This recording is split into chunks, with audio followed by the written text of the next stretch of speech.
3 oydan keyin egizaklarım 6 yosh bo'larkan. Hozir 5 yil oldingi qiziq voqealarni aytib beraman. Именно 3 tasini aytaman.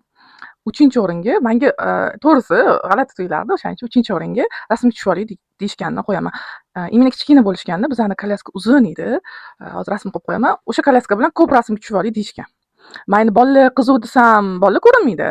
Chunki yotgan bolalar bo'lgan, kichkina bo'lishgan. Kolyaska bilan tushish bilmadim. Bu 3-o'rin. 2-o'ringa bu voqeani hech esdan chiqarmayman.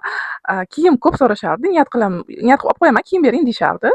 Lekin bu xola вообще yorib qo'yganlar, kelganlar, so'raganlar, egzema u yoq-bu yoqdan gapga solganlar-da, o'sha payt noskigini olib uxlab ketganlar. Ketib qolganlar yugurib ketayotganda prям rozi bo'ling deb ketganlar-da. Aytsangiz berardim desamda, man lekin do'drab qolganman, hech nima demaganman.